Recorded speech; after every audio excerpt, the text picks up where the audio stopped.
Well,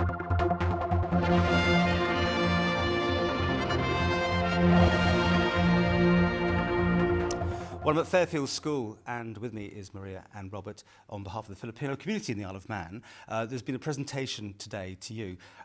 It's just such a nice thing because they've had a fair and they've raised some money from teas and coffees, and you got a lovely cheque. That's right, and I'm really overwhelmed of their generosity. How many Filipinos are in the Isle of Man? Do you know, Robert? We think there's around about at least 1,100 Filipinos who initially came over to work in the care sector, primarily in nursing at Nobles, and then in the care sector, and then laterally others came over and joined the financial and the retail sector. I mean, that's a lot of people in a small place. And obviously the devastation, we've seen the pictures, and you must be, I know, shocked yourself to see what was going on back there. Yes, it is really shocking, and it is so just happen, which we never expect, because the place where we have the typhoon is actually a typhoon belt.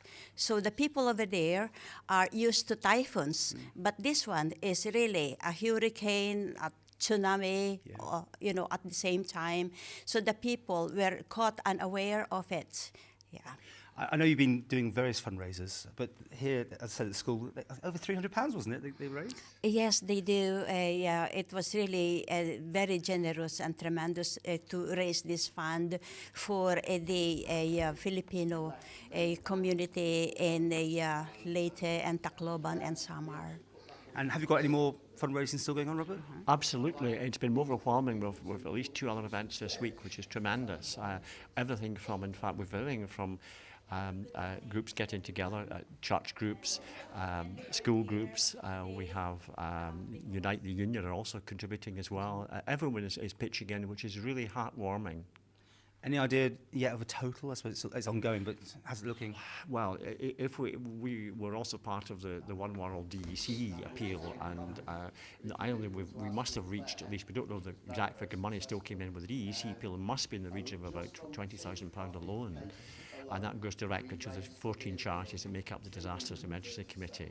But there's loads of other groups, other faith groups, Methodist Church, others who are taking money, Catholic, a lot of the faith groups and others are all contributing. It's all, hopefully, we know it's being channeled into initial disaster relief and then medium to long-term work. And I mean, from there, you've got churches, but even like a Poker Stars group on the Isle of Man, £130,000.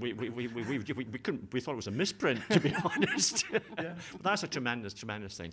The generosity of the Manx, I think, and the British people are tremendous. The response, I think, from the total DEC appeal from the British Isles, I think, was in the region of about £63 million and rising.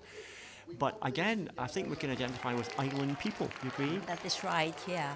Because, we identify ourselves as the island and then living in an island. Yeah. And then we are trying to reach out island to island. Similar problems. Yes, that is right.